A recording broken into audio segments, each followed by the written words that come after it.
We are 15 days away from the start of the regular season for the Philadelphia 76ers. So we need to talk today about the ceiling. Welcome to the PHLY Sixers podcast, live from the Xfinity Lounge as we talk about, and Derek looks up at the ceiling for the 76ers. What is it? How high is it? How far can they go? We're presented by Rothman Orthopedics. Visit rothmanortho.com/PHLY to learn more. And make sure you do us a favor on this great Tuesday. Hit that like button, everybody. Yes, the foam finger is out. It's going to be out. Continue to hit that like button. The response has been great. We really appreciate it. Thank you for hitting that like button. Like and subscribe as always here as you hang out with us here on the show. As we talk about the Philadelphia 76ers, Derek, Kyle, Devon, Bree, the president of basketball operations. Good to see you in the chat as we get things started. Well, most of you in the chat. Anyway. Good, yeah, most of you in the chat. There's not a single one I've seen in the chat that I'm not happy to see. We've got some news and notes a little bit later. We got to check in on something two national people actually said about the Sixers and VJ Edgecombe in general. And we'll also kind of share with you some things with more of our conversation with some of the people from Media Day. But let's get started here on this Tuesday with the ceiling of the Philadelphia 76ers. As we talk about our friends from Bet365, I'm sure we'll bring them up a little bit later. One of the things that I looked at just to double check and get the adjustment from when we talked about them before and we gave the predictions and the numbers that they had before, once the schedule came out and all. Right now, Bet365 has them tied for 12th with the Atlanta Hawks at plus 3,500 to win the championship.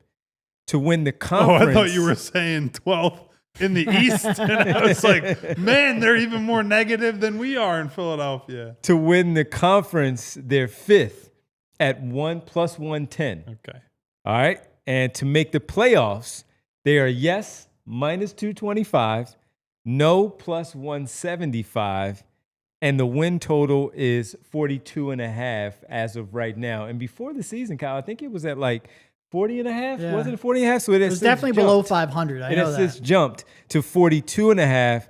And that's, again, a pretty good number for the Sixers. Kind of where we had it. I think we said around 43, 42, 43 earlier when we discussed it. How the mighty have fallen when we're saying that's a pretty good number. Yes. And second to win the division is at plus 500 as of right now. What are the Knicks at? Because I assume they're the favorite. Let me double check. The Knicks were. That's a later question. They were easily a minus. They definitely were number the one. Favorite. But the Sixers were number 2. Boston was behind them, and it wasn't a tie. Boston was behind them. So New York is number 1. Sixers second to win the division at plus 500. So where we'll start, as again, you see, by the way, Kyle has the cool hat on today. Derek last week, Kyle decided, you know what, let's bust out the new hat. Everybody, the green hat. Make sure you go sign up right now. $59 for the year. Introductory offer at $59 to get that pretty cool hat that that Kyle has on right now. Derek wore his last week. I even saw Nick in the office here with his on. You want to be like them. Represent. Wear this hat. Thursday game against New York, you want to get that quick order too. Get it in fast so you can get your shipment in. If ever the city needed a bounce back win.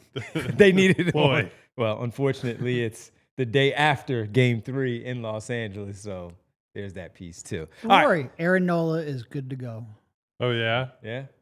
He's ready. Big game pitcher. Everyone's very confident that he's showing up on the road and throwing a gem. All right, guys. So what is the actual ceiling? I gave you some numbers from Bet365, but Kyle, start with you. What do you feel the actual ceiling is for this basketball team as we seen some practices? We've gotten some glimpses of some players that we've gave a thumbs up, some thumbs down in 2 preseason games. We'll evaluate them a little more further. Quentin Grimes is back in the fold.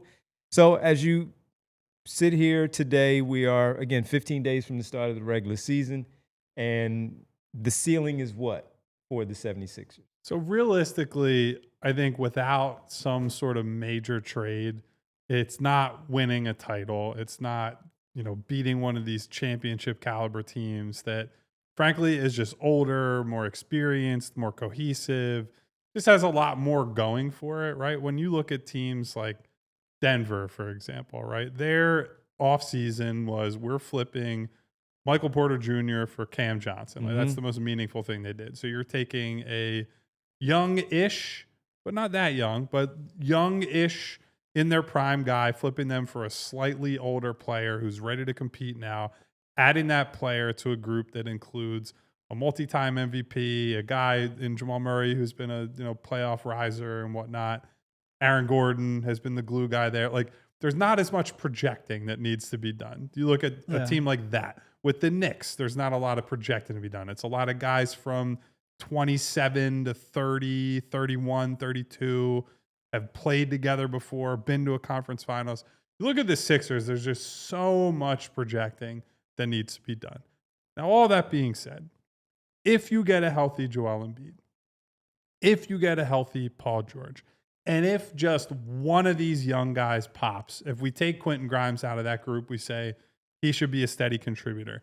If you get a big year from one of Edgecombe or McCain, I think you're in a great spot to make some noise in the Eastern Conference and potentially make a conference finals, right? And while that relies on a lot of good fortune coming your way, you have a guy who's, again, talented enough to be in MVP conversations.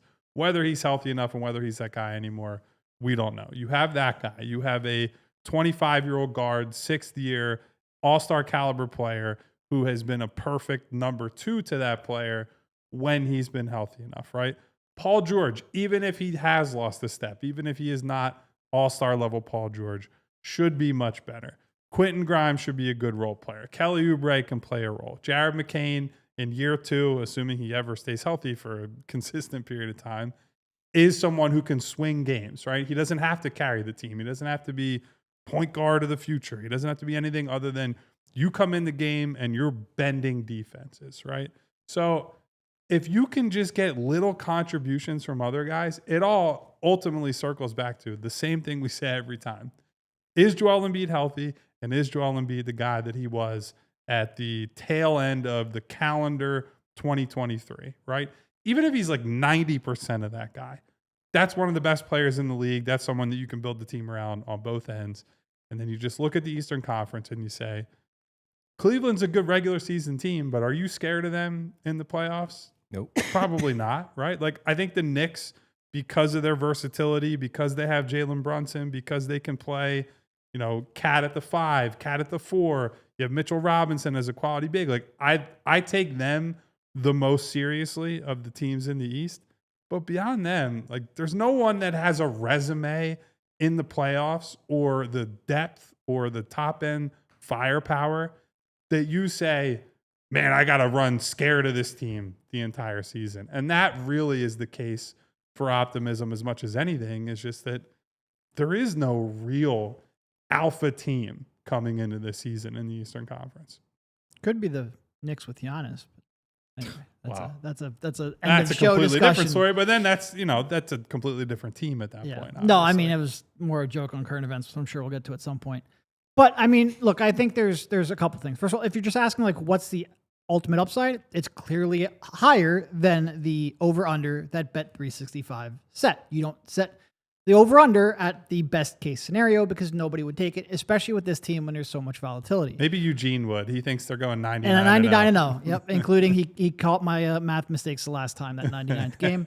They are winning 2 championships next year, obviously. But like, I mean, there's I think there's sort of like 2 questions. There's a regular season upside and a playoff upside. Regular season upside, I think, is really high. Like, if everything goes right, and that's the premise of today's show, like, they're a 50-win team. In part because, they have a lot of talent, and including an MVP caliber talent, a lot of talent that fits, and some pretty decent depth. And also because the East is just like, their schedule is going to be easier than it is most years because there's so many injuries and so much talent out of lineup. Like, 50 wins is absolutely, if you get good health, which I know, look, we all know, it's just the premise of the show, so we're going with it. You could easily win 50 games. And Derek, to build off that, to highlight your point here, the Celtics, who are one of those banged up teams, they play them like 3 times in the first month, right? So teams that might be impacted by Jason Tatum's return, for example, or potential return, since they're teasing stuff like that, I think that's impossible, but we'll see. They're not impacted by that. Maybe in the playoffs they are, but not in the regular season. I do think there's some hurdles to playoff success. You brought up they could really use another pretty significant trade, which they have the draft picks to do. The matching salary is a little tougher, but the draft, we won't go too deep into that, but Thank you guys for the ducking the tax. I had to say it once. They have the draft I was gonna assets. say, throw it in the jar. They have the draft assets to make a significant move. What they need first is some early season success and some health to justify doing so. But there's also, we've talked about this before. There's the youth and inexperience that you're relying on in pretty big ways.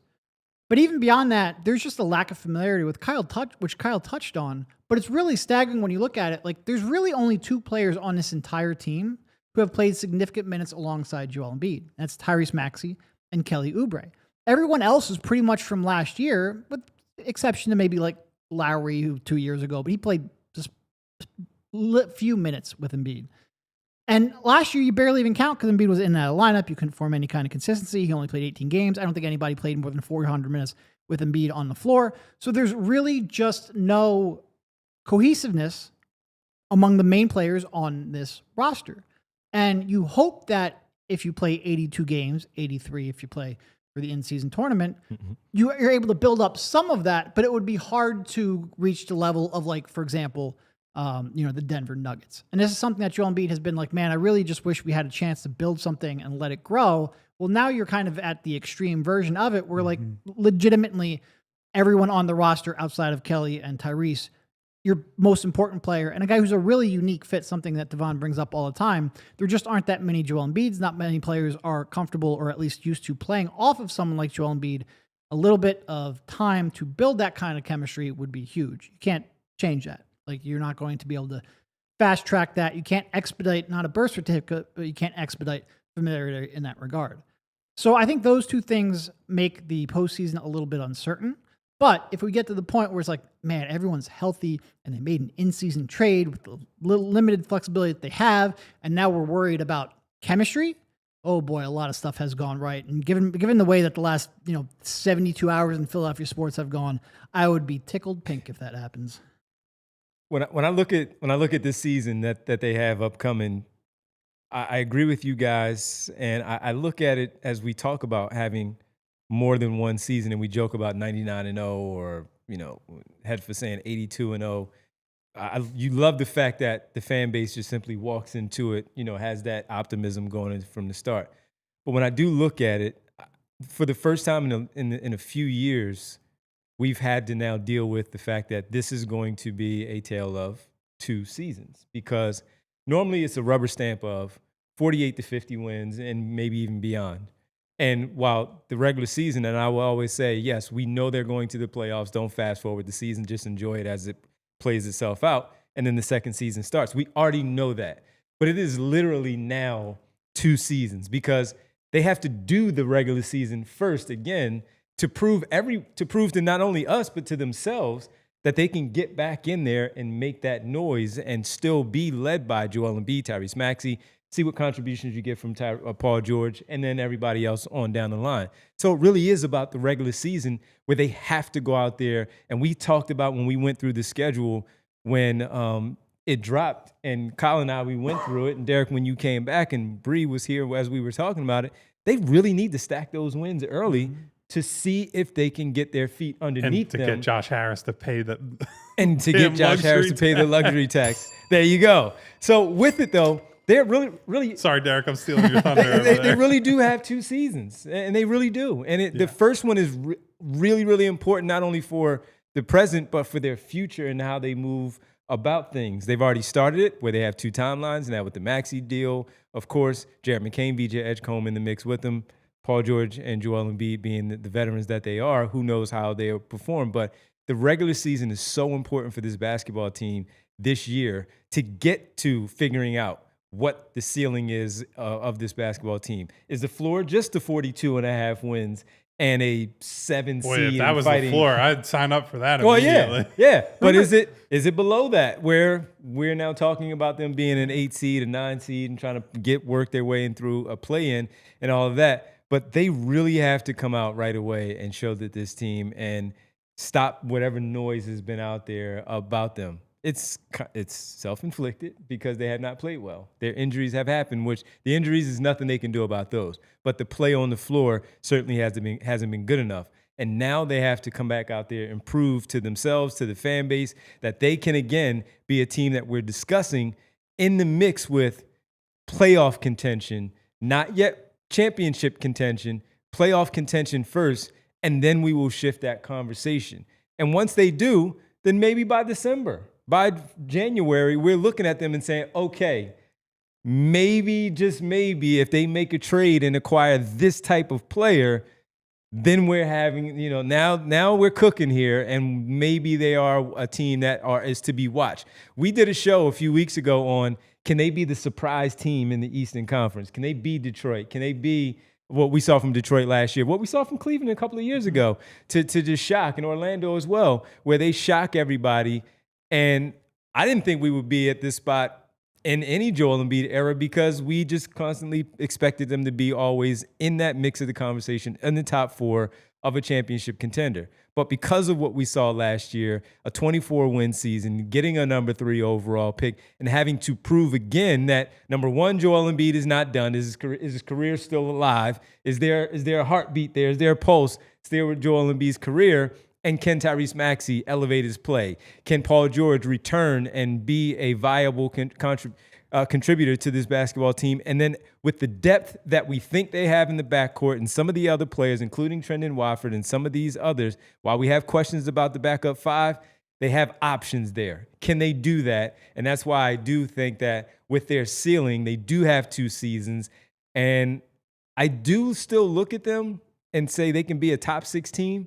But I want to be talking about them being a top 4 team again. Can they mix it up with Atlanta and Orlando, who is pretty much locked in by everybody to be one of those 3rd, 4th, and even Detroit of those top 5 teams there? Can they mix it up with them and get back into that conversation? And that's what I am really, really curious to see. But it starts at the very top of the season by trying to stack those wins and proving again, number 1 in that locker room, that they are the team that they think they are. Well, and so Derek's going to fall out of his seat when I say this, but I'm going to bring in the local baseball team to make a point here. So I'm sure you guys saw the Nick Castellanos quote about sure did. The double-edged sword of Red October and the environment at home, right? And I actually think what he says makes sense because here's the thing, right? A lot of people are like, he's blaming the fans. I think it's more so that if you accept or you believe that fans can positively influence a team, right? That you can get so loud and so passionate that like you can push a team to new and better heights. And I do believe that. You do also have to believe the inverse, right? That like they can get tense and they can add that feeling to the building. I think where he needs to elaborate on that is it's our fault that they're tense, right? It's like, you got to play better. And then the people get behind you and it's a snowball rolling down a hill, right? Is kind of how I look at that. But so you think about it through a Sixers perspective. I think one of their big hurdles to create that environment, right? Because we've said many times, they were in a place in 2019, 2020, where they were borderline unbeatable at home. And that was with a team that didn't make any sense, right? Like they were a team that was a total disaster in terms of team concept. And it was because they had given the previous year, maybe the previous 2 years, the fan base reason to believe like, hey, they're headed towards something, right?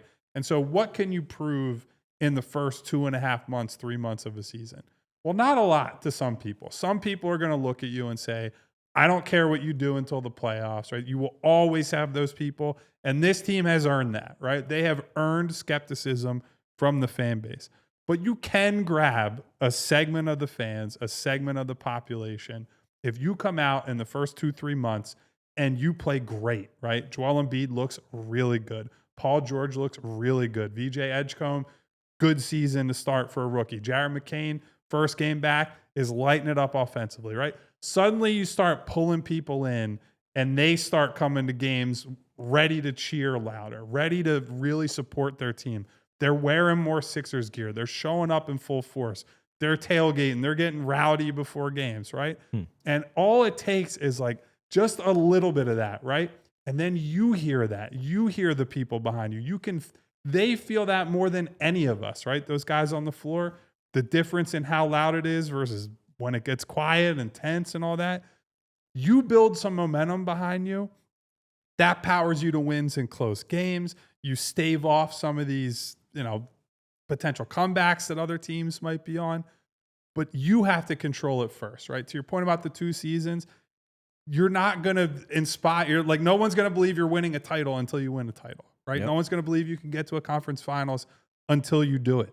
But you can start to plant the seeds like, hey, maybe this is the season things turn around. Maybe Jared McCain and VJ Edgecombe and Quentin Grimes are the type of guys they needed in this building to push them further. So it does start on night 1 and week 1 and month 1, right? I'm not saying you have to go undefeated. I'm not saying you have to be a finished product and a perfect team, but you cannot come out and slow roll this year and just treat it as if we're healthy in April, everything's going to be good, right? You start your work in October and November, and the rest of the year gets easier for you in every conceivable way. Yeah. I mean, look, are there some people who are going to be doom and gloom no matter what? Of course. Yes. That's part because they've been beaten down. That's part of the defense mechanism. That's part because people just love, acting like they were right and first to a thing. And if you're pessimistic, you tend to be right more often than not because winning's tough. But by and large, the vast majority of sports fans, they want to be bought in. They want to get excited about their team. You go to that Phillies, I was there Saturday for game 1. First 3 or 4 innings, people were going insane. And then nervous energy sets in real quick. They're the same fans. They want to sit there. They want to cheer. They want to get irrational. They want to get their hearts broken, so to speak. You want to be fully invested. I agree with Kyle. Give them something to cheer for in the first month, 2 months. All of a sudden, you will see.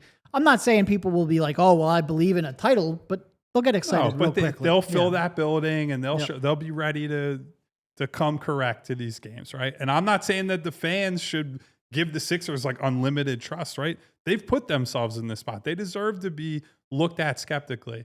But I think you can really help yourself and potentially raise that ceiling if you can get people back on board sooner rather than later. The first 4 games of October and the rest of November, 4-13 to start last year's season.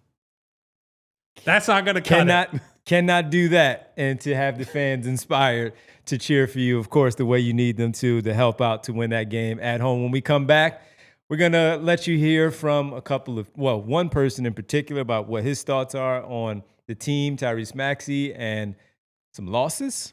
And we'll tell you about some other things from some national people who have their thoughts or at least have spoken to people about the 76ers and their young players. We'll do that as we hang out with you on this Tuesday, 15 days away from the start of the regular season on the 22nd in Boston. Would be nice to start off with a win there.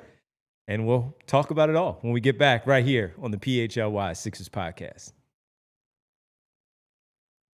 And look, I would love to say that I was at a friend's house to watch the game last night.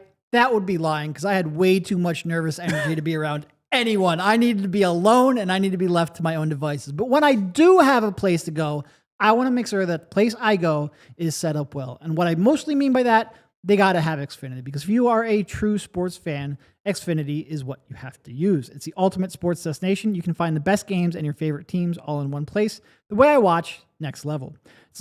Sometimes you've even got 4 games going at once because there's a lot going on. We all want to make sure that we are good to go. It's the perfect fan flex. I've got all the action right in my living room, plus Xfinity's best picture and sound with enhanced 4K. So clear, it feels like I'm in the arena. Top of that, I get real-time notifications and live stats right on my TV. It's the best seat in the house every time. Next game day, make sure that big fan isn't a big fail. Learn more at Xfinity.com. Xfinity, imagine that. Restrictions apply. Multi-view requires Xfinity 4K capable TV box. And I got to tell you about Rothman Orthopedics as we, just seeing tough game that Derek was talking about last night. And they had an option to, opportunity to win at the end. And one of their key guys, he just can't run. He could hit, but he can't run. And I'm like, oh, man, I got to get my guy the number of Rothman Orthopedics because that's where I go whenever I have a problem. And maybe you need to do the same. Rothman Orthopedics, we've all been there trying to power through some things, some weekend plans, some injuries that have been nagging you for a while, that stubborn pain that just won't go away. But when rest isn't cutting it, it's time to call in the experts, and that's why we trust Rothman Orthopedics here at PHLY. Patients will find the full spectrum of orthopedic care at Rothman Orthopedics, from diagnosis to discharge. They provide their patients with a full spectrum of everything from service to procedure necessary, x-rays, orthotics, embracing MRIs, PT, and much, much more. Year over year, Rothman consistently performs among the highest volume of hip, knee, shoulder, and ankle replacements in the country at over 60,000. So if pain is slowing you down, you know where to go. Take the first step, Rothman Orthopedics. Visit rothmanortho.com/PHLY to schedule your appointment today. Rothman Orthopedics, your mobility, their mission. Man, get out of here. I don't know what that is. What is that? Danny Phantom? Samurai Jack, right, Bree? Oh, Samurai Jack? Okay, actually, I Samurai do Jack. know what that is. Kobe's? Yes. Yeah. Ooh. That may have me on this one. I want to say T-Max. There you go. Ew. Them something got to do with school, right? No, it's phone books. There you go. There you go. I've seen this before. What is that It's a called? BlackBerry. A BlackBerry. Man, what is that? That's a sidekick. It's a phone, internet. Get out of at here. that time with I've never seen that. I ain't gonna lie. and- That's a disc player? Discman. Discman, okay. Yeah. Ugh. Yeah. Is that an MP3 player? No, it's a cassette player. Tape cassette player. That's the one that Walkman. they open up and they put the tape in it. Yeah. All right. He was close on a lot of them. He He was in did the really well. ballpark. He A did true really well. elder statesman of the guards there with those answers. He's all 24 or whatever he is. A snippet. You know, when you were talking about the player who couldn't run, I thought you were talking about Castellanos. I'm like, I don't think Rothman's helping that guy was unless I talking got a about Bader bionic there. leg I or was something. talking about Bader on that Oof, one. that butt Castellanos, attempt. Oof. we can't get away from the tough one last night. But everybody, if you I like can, that but, video, you know. if you like that video of Tyrese Maxey, go check out our videos. Bree has done a great job. Of course, we ask you to continue to like the show, like and subscribe to the show and all that because of the great job Bree does. She put together all of those videos and the photos of what we were asking the players about. Tyrese was fun about it. VJ Edgecombe, you saw some there. Janai Broom, Trendon Wofford. Everybody was great. Good fun, great conversation about our questions since the Sixers are celebrating and honoring the 25 years, the anniversary season of the 2021 team that got to the finals. We decided let's ask the young players of some things that were pretty popular in 2000, 2001, and they were great sports about it. So go check it out. Once again, on our YouTube page, check out the videos and like them, subscribe, all of that. Show Bree how much of a great job she is doing by doing so. We appreciate it. You should have asked Nick Nurse about some like Gen Alpha slang, which would have required Yes. you researching Gen Alpha Yeah. slang. Yeah. I'm imagining Devon at a computer going, "What is skibbity toilet?" I don't even know what that is. What is I that? think that's the hardest I've ever Bree. seen Bree laugh, by the way. Turn your mic on, Bree. I wish that you guys at home God, I had can't seen even- that reaction. I can't even breathe right now. I can't Bree, even like breathe. hunched over. So what is that? Thank you. I'll be here all week. Yes. What is that, Bree?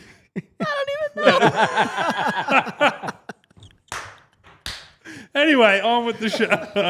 So I did want to ask Nick Nurse some of those, more so of just showing him what we were going to ask. Shout his out Samurai players. Jack, by the way. Great show. And we just ran out of time where Nick had to go do some other stuff on media day. my God. Because I know he would have been a good sport about just laughing. All like, none of these guys are going to get any of these. And when we did ask, I think it was Watford or Broom, and Kyle Lowry is at the next station next to us with the NBA International, and they were like, he'll get all these, because he's 40 years old. I feel like we could talk Jared into interviewing Nick and asking him those questions. I feel like we can get that content, or at least we can try. I think so.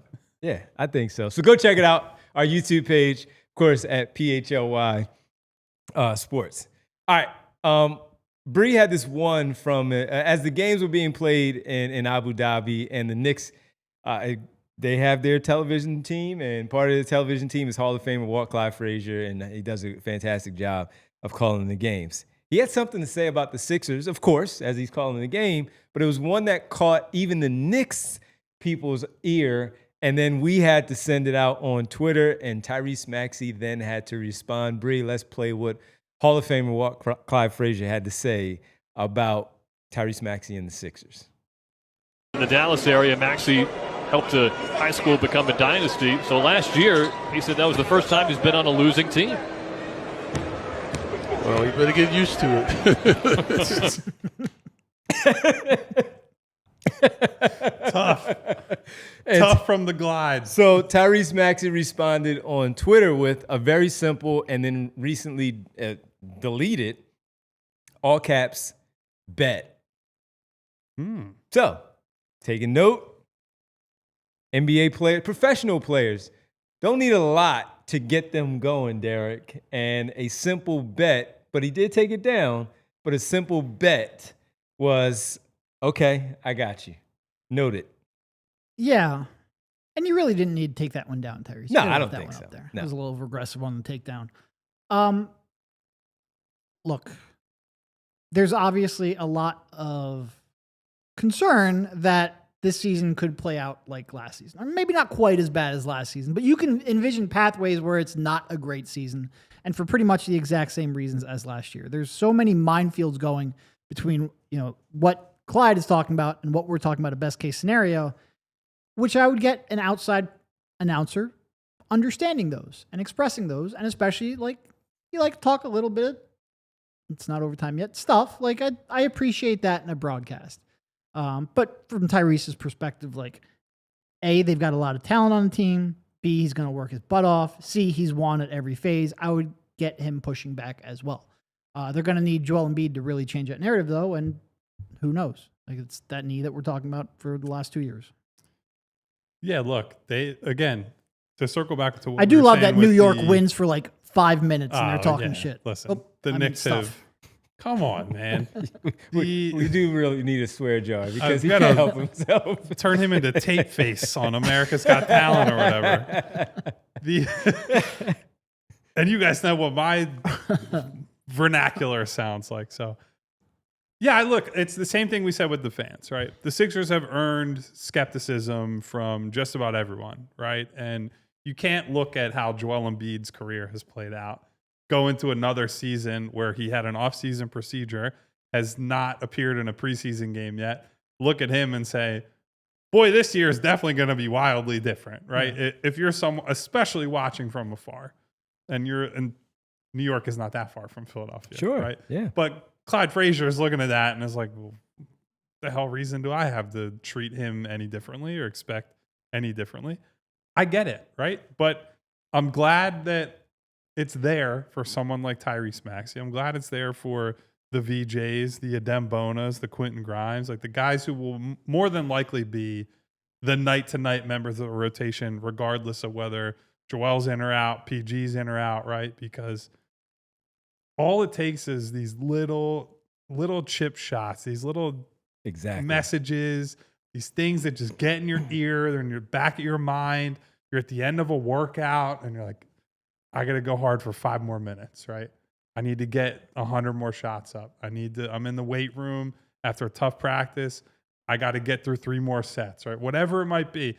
To have people picking at you like this, if you're a real competitor, I mean, look no further than the most notorious example is Michael Jordan in his Hall of Fame speech, right?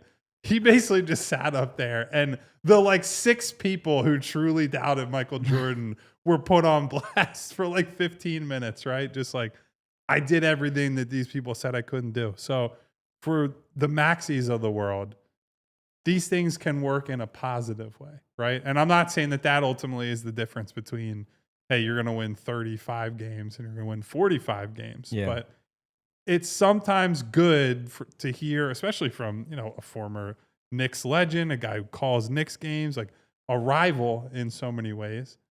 You're looking at that as that's an extension of that team. You already don't like the Knicks. You don't want them to beat you. Now you got their announcers taking shots at you. Every time you play the Knicks now, that's it's 110%. Bulletin board material. Tyrese right is going to there. be hustling and bustling to prove Clyde wrong. That's exactly what he says. So Clyde is not the only one to take shots, of course, but there are also some people who have had some pretty good things to say about the Sixers.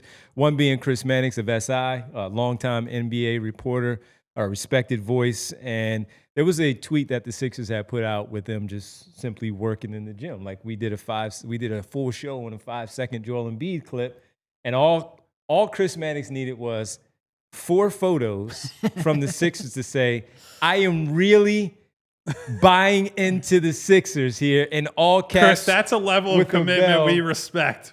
Then he followed it up on his podcast and he was having a conversation with Rachel Nichols, and he dove into why he is believing into the Sixers yet again, all over again. And he is saying why he feels good about them once again in the East that's open outside of the top two that we talk about. But from 3 on down, everybody's going to be fighting for those positions, with at least Atlanta and Orlando having the early lead before the season starts for the conversation. Also, Brian Windhorst of ESPN on VJ Edgecombe. Last week, Kyle, we talked about this before the show. We just never had a chance to get to it. Here's his quote. Talking with some veterans I know, I realize that there's a lot of excitement regarding VJ Edgecombe. We all know that he is extremely talented in athletic terms. His shots have shown good improvement in training, end quote, and the veterans are really feeling good about where this kid is at the moment, not just with the athletic stuff, his overall basketball IQ and what they believe he can provide on the floor. And help. I would like to see those shots go in a game and not just in practices, right? That would make me feel a little bit better. Right now. But yes, it is like, obviously we've talked about all the reviews internally about VJ have been super strong, super positive. So you hope that early that's able to translate to game results, because again, these guys are as sensitive to outside noise as anybody. You say if VJ gets off to a hot start as a shooter, all of a sudden that's a reason for fans to be like, this is our guy, right? Like, he's the greatest, or he's going to be rookie of the year, all this stuff. And that's another thing, another element of that, start of the season dynamic we're talking about. It is interesting listening to people like Chris Mannix, because on the one hand, like, I feel like Sixers are going to be a pretty consistent punching bag, which, I mean, part of that's just human nature. When you disappoint year after year and when you have not been reliable, people are going to point that out. But I do feel like there's going to be some people who, because look, you don't, as an analyst, always want to be like, oh, well, I picked the Oklahoma City Thunder to win a title. Well, yeah, you and everybody else, right? You want 1 or 2 predictions that are a little bit off the wall so that if you miss on it, nobody's going to remember. But if you hit on it, everyone's going to remember, and you're going to be able to point that out. And the Sixers are sort of like that team where you can at least... That was the logic behind Devon and I's Coach of the Year picks. Is that what it was? Yeah. But the Sixers are a team where you can kind of like squint and be like, well, I see the talent. I could at least see like a 10% chance of this going right. And if that happens, I might be able to take some credit, not for it, but credit for predicting it. And I think the Sixers, you could see a couple of people like Mannix doing stuff like that just because they're, one team that you can go the other direction on and at least has a chance. Yeah, so look, it's going to be a wide range of where people are on the Sixers because, number one, no one knows because of the Joel Embiid factor as well as Paul George. But the excitement is also there of, number one, the VJ Edgecombe missed dunk. We talked about that. Then he follows it up with a made one. And while we do want to see the made shots, all you need is some level of excitement with athleticism, some hustle, and some winning plays to help your team out. And that will pull people back in. You start at day one, and then you continue to go on with the season. And a lot of people may start to just simply buy into what you're doing out there. And if this 4-guard lineup, once McCain is back healthy, they start to show some positive signs. I keep forgetting about the 4-guard lineup. Yeah, once they show some positive signs, and we're still talking about the 2 timelines that they have of the young, the older, the in-between, because Tyrese Maxey says he's the bridge to all of it. Well, he's a big bridge to all of it because he's that important to the success of this basketball team, and then what the young guys follow suit with him. And that leadership, even by having those veterans trusting him for what he is able to do, most importantly, Joel Embiid and Paul George. So we have more to talk about with this basketball team and their ceiling. I have to ask then, too, while we're talking about the positive, we do have to ask, though, what is the floor for this basketball team as well? So we'll do that. Oh, Don't you put that evil on me, Ricky Bobby. On the other side as we hang out with you, talking about some good with the Sixers ahead of the season, 15 days away from the start of their regular season on the 22nd in Boston. What will it look like? Is that the start of some really good things for this team this year? We'll continue to discuss right here on the PHLY Sixers podcast.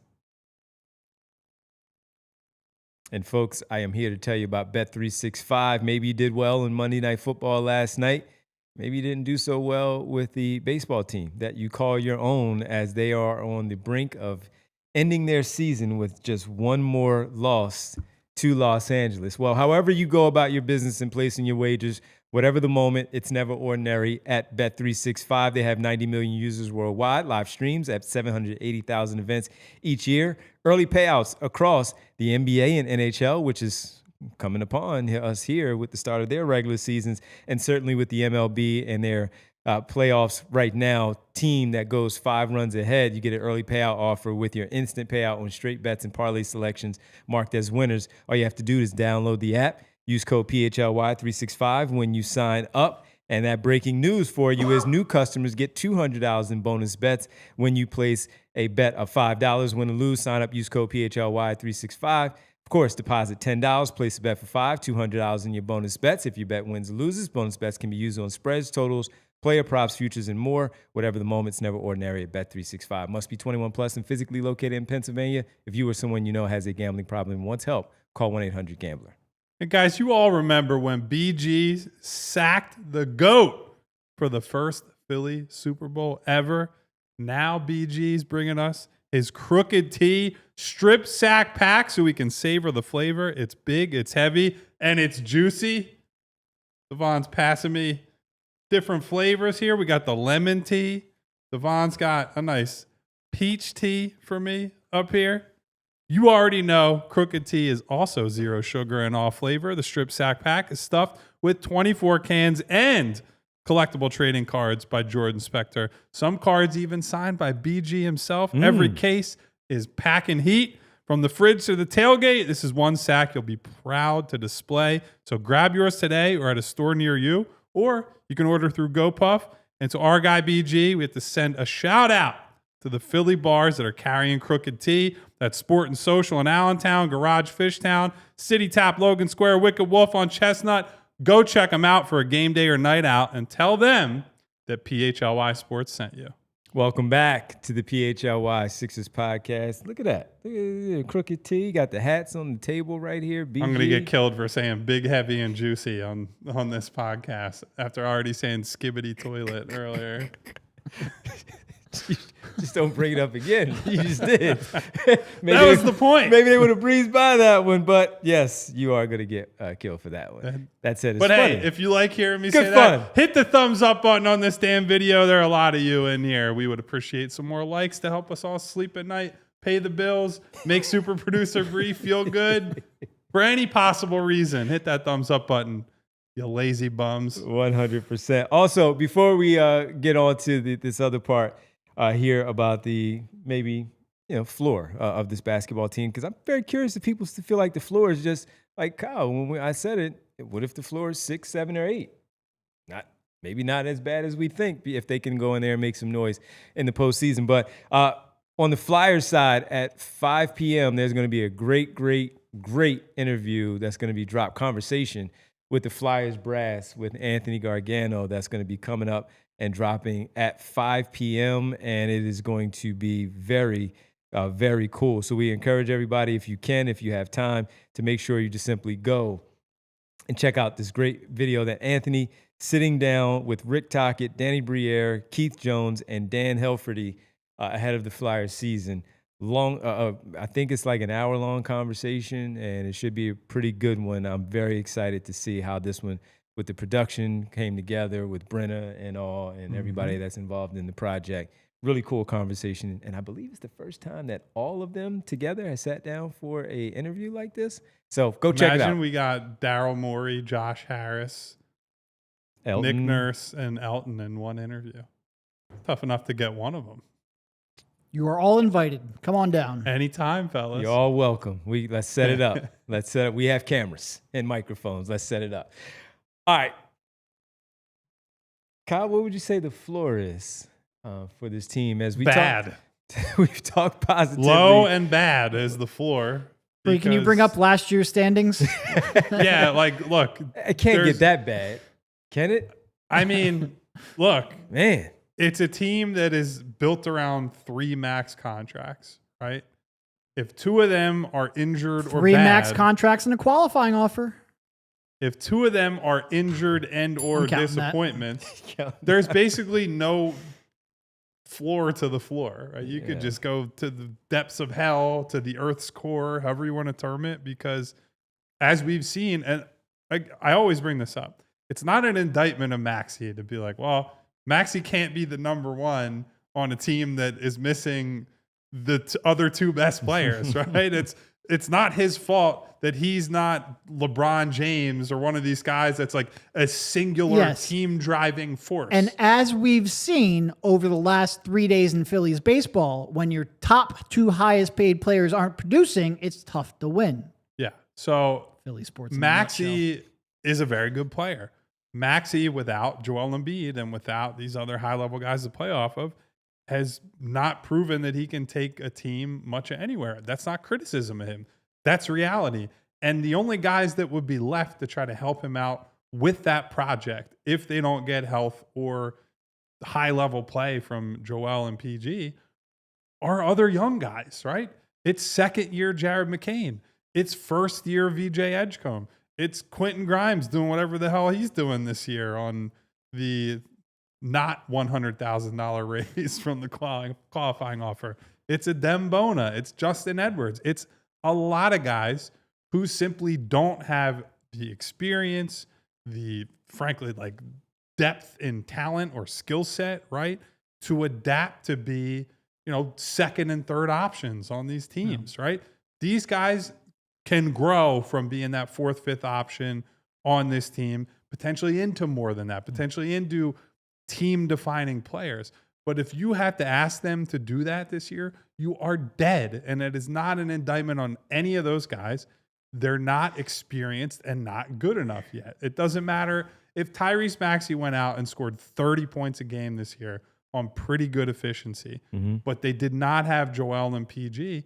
They just still don't have a chance. They don't have the horses. They don't have the experience.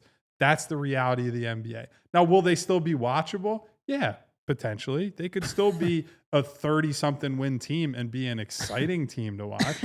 But if you're talking about absolute floor, of course it could end up like last year. We just lived through it. So it's hard to say that happened last year, so it can never happen again. If anything, if it's already happened, it's more likely to happen. Especially when you're talking about injuries, yeah. Yeah. No, I do think the floor, I would probably put it north of 24 wins, just because I feel like they have more ways to withstand, and look, not withstand as in like still be a contender or even a playoff team, but there are more, last year, 18 games from Joel Embiid feels like about the worst case scenario. Yeah. Probably isn't, but it's probably pretty close. Like 40 games from Paul George feels like the worst case scenario. 23 games or whatever it was from Jared McCain feels like the worst case scenario. You're adding in Quentin Grimes for the full year, whereas Caleb Martin before that wasn't, was in and out of the lineup and wasn't really effective. You're adding VJ Edgecombe. There's just more ways to get the 28 or 30 wins than there were last year, which isn't like, yay, let's throw a victory parade because they got the like 28 or 30 wins, but that's probably where I would set the floor at with this group. But I mean, look, what Kyle's saying is like that doesn't materially change how you feel about the team. It is still, you're heavily dependent on, as Kyle said, 3 max guys. And after that, you have a lot of question marks. And there's some, question marks can be a good thing because there's a lot of players with room to grow, like Jared, like VJ, but it's a lot of question marks nonetheless. I almost speak. Kyle is not wrong about, yes, it can happen again. I'd just be shocked if it happened again the way that I it would. did. I don't think it'll be that bad. Yeah, 24 and 48. Again, 4 and 13, I think I said, to start, whatever it was. It was like 2 and 12 or something, too. It was really bad. And it was almost as if we all kind of, that's not real. We all watched it, and we saw it happening. Because it does feel like a fever dream. Because Embiid wasn't out there, but we were if they get on this roll, if they win 4 in a row, maybe this will, they can turn it around pretty quickly. It just never happened. And instead of the 4 in a row being wins, it was 4 in a row being a loss. And then another 4 in a row of losses. And then 5 in a row that were losses. And it just got away from him. So I would say the floor for this season would be, at worst, fighting for a 9-10 type of spot there for a play-in situation for this team. Because if we're talking health and we're looking at the guys that we expect to miss games, but if we're also looking at Maxey staying relatively healthy, the young guys also staying relatively healthy, Quentin Grimes, to Kyle's point, doing whatever the hell he's doing on this extra $100,000 offer that he had there, with the 8.7 and what the motivation might be there. They're going to be out there, and maybe they'll be able to steal some of the games that instead of having, with all due respect, Jared Butler out there and Jalen Hood-Schifino, it's a different level of talent that's out there on the floor that will help them win games later on. And maybe you don't shut it down when Maxey is out That's there. the big thing is there are too many guys Maxey, that you Oubre. need to get developmental reps that you can't justify if they're healthy saying to VJ Edgecombe and Jared McCain, just go sit on the bench for a month and a half, 2 months of the year. Well, and the incentive structure is going to be completely different too because it's top 4 protected, not top 7. So like they should not go full tank mode like they did last year. No. So with that, maybe there's somewhere in that mix of what we saw, Chicago, where they shouldn't be doing it, but they do it anyway, and they get somewhere in that 35 to 37 range, and that would be the floor, but fighting for that play-in, maybe win that 9 to 10 game, and then maybe falling in that next game that they have to play. So we'll see, but I just think the floor will – I don't think it will be as bad as it was last year. Could it happen? Yes. Yeah. But I don't think it will be that bad. So we've talked a little bit about ceiling, a little bit about floor. Not an official prediction, but give me a 5 to 7 win range of where you think they're most likely to end up. 38 to 43. Yeah. That's almost exactly where I was going. Which is probably why Vegas puts that at 42.5. And I still stand when we said it earlier, it was 40.5, I think it was last time. Yeah. We went over on that 40.5 last time. So I'll stay at 42.5 and say that's a pretty fair number. Yeah. How about you? I don't know. I You're always the good one though. That would be I'm going under on this one because here's the thing. It's hard to do any of this stuff with no certainty with Joel, right? Because we're not going to see him on an NBA floor until at minimum October 22nd, and even that we can't take for granted. Paul George, we don't know when we're going to see him. They have come back from this. By the way, we have not mentioned this on the show. They came back from Abu Dhabi and immediately took three consecutive days off, right? So if you want to talk about the absurdity of playing this preseason game in Abu Dhabi, the first day off after the flight back, I 100% get that. The fact that they've now had to take 2 days off in a row after that to reacclimate and just give everyone time to recenter themselves, that says to you that maybe we shouldn't have NBA teams flying to Abu Dhabi for the preseason. Just a thought, Adam Silver and other people, right? And this is a team that, by the way, they can't afford really to give away time in the preseason for jet lag days, right? This is a team that needs guys on the floor, working through concepts, bringing the young guys along. So anyway, that's a whole different story. But yeah, I think you guys are generally on point. I think somewhere in the mid 40s to high 30s in most reasonable outcomes is where you end up, right? Not at the ceiling, right? I think the ceiling you can win 50 plus games, and I don't even think it would be crazy to suggest that. Yeah. I think the floor could be as low as any team in the league if you committed to tanking and whatnot. But as Derek brought up, they're not likely to do that. They're not likely to shut everybody down the way they did last year. So I think somewhere in the mid 30s to mid 40s is ultimately the sweet spot, which is why you see all these books in Vegas and offshore are all in that kind of 41, 42 type range. It is wild that I can see an outcome with 30 wins and an outcome with 55 wins. And none of them feel off the table. Just a really unique team. Yeah. So Theo says here in the chat, they could go from 25 to 60 in there. They can win from 25 to 60. So right around. I can't get to 60. I would love to live in the world where I believe this is a 60 win ceiling team. Yeah. Last year I thought the I don't Thunder see 60 were, at all. No. But that was a rare instance where I was like, if they're healthy, that's a 60 win team. That Boston team easily. didn't even get the 60. That's a 60 wins is insanely high. So let's just go 25 to 50. Let's adjust it. Maybe 55. 55. 55 is a very 55. good team. It's just not in the elite. Even that one, I'm very like, good team that's healthy and in a very weak conference. Yeah. Yeah. All right. Good stuff. Or 99-0, like Eugene says. Hedfa says 74-8 final answer. Super chat, by the way, Coleman Potts winning the chip. Let's see how it plays out. Marcus Blackstock, what up, Mark? The Knicks haven't won a title since Clyde won in 1973. The drought is longer. Tell him, Marcus. That's what I mean. Like, they had like 10 straight years of finishing below 500. They finally get good for a minute, and he's got to talk his stuff. Yeah. Bulletin board Caught myself. material for Tyrese Maxey. There you go. The greatest blessing of the Eagles winning the Super Bowl, other than them winning the Super Bowl, was that I didn't have to hear from the New York people anymore. Yeah. It's like the stupid giant Super Bowls that Eli Manning pulled out of his rear end at the end of games. And now those Cowboys championships from the 90s really feel hollow. Oh, it's like they were always hollow, but when you didn't have your own to fall it's back like, great, on. dude. I was like 6 years old when they won their last Super Bowl. I can't say what I was going to say, but you guys understand.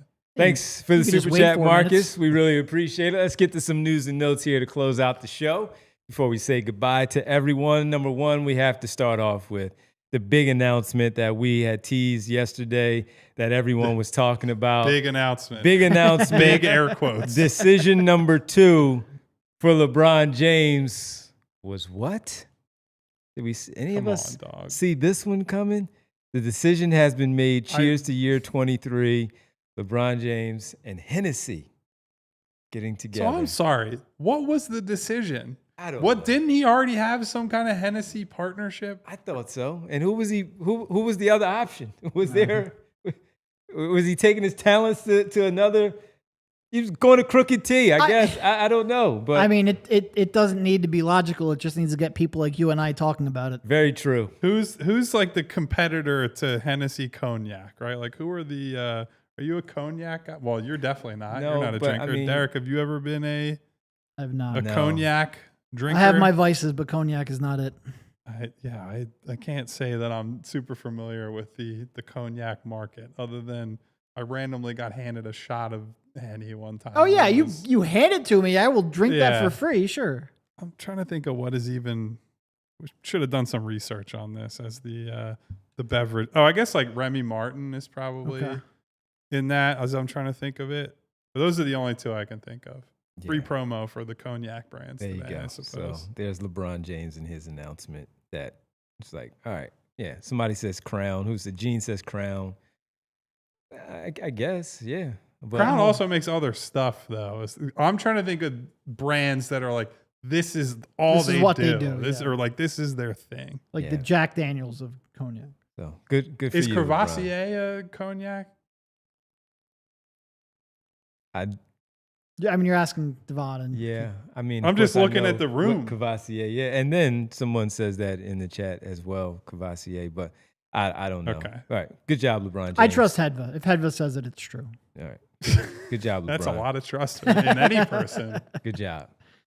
And Kyle, you. But brought it up. listen, I knew it was an ad. The more Yeah. I thought about it, It was It's a a bad bummer ad that though too. It was real It was bad. Like really bad. it was painful to watch. Like sit But he through got and watch. everybody interested, as LeBron James tends to do. because nobody's ever been interested in Hennessy before now. Here's my thing: isn't the whole point of being a billionaire that you don't have to do awkward stuff like that? Like I feel like at that point I'd be like, no, this is dumb. I don't. But I mean, I've never made $1.3 billion, so maybe I feel like the benefit of being a billionaire is you don't have to do stupid stuff. This will be an absolute psycho take. I'm more of a Sambuca guy than I am a cognac guy, but I guess they're different use cases. You ever had a Sambuca? I've never tried that one. No, I know it, but I'm with you on that. I was like, nah, I'm good. I'm out. So it's very divisive because it's more of it's like the black licorice flavor. I'm out. See, that's why I said I know it's very divisive. So, Yeah, Derek, are you a black licorice? Not at guy? all. No. yeah, those are Yeah, awful. my dad is a black licorice guy, and Oh. he drinks Sambuca or he used to Okay. as like an after dinner. Okay. He used to look at me and go, "Put some hair on your chest." I can hear your dad saying that too. All right, folks, we have 2 more that are going to be with you here on News and Notes, but we want to let you know if you want to hear those, head to allphly.com. Thank you on the television side. On the Fast Channel, we'll be back tomorrow at 3 p.m. right here on the PHLY Sixers podcast, as always. All right, Kyle brought it up. We've been waiting to hear a little bit more about this one. Movie time. Heat 2. Heat 2 appears to officially be being made. It was picked up by Amazon, was the word on the street, I believe. It was previously under Warner, and there were, I got to tell you, this movie seems like it's going to cost an absolute fortune when it's all said and done. So Is it Michael Mann? it's Michael Mann. Oh, it's obvious. Michael Mann was going to be directing it if it was going to get made. The cast is still up in the air. Leo has been floated out there. Whoa. Austin Butler has been floated out there. Bradley Cooper, I think Adam Driver, I want to say, has been attached Look to at it. that. Now, nobody, as far as I know, has actually been signed. Like, hey, you're playing this part, right? It's just more So- about who, but they haven't, but it's more of us guessing who does what. Well, the tough part is, at least as far as I had looked into this a while ago, I think that it's going to be one of those like present day, like almost Godfather 2 sort of deal, prequel, but also sequel, if that makes sense.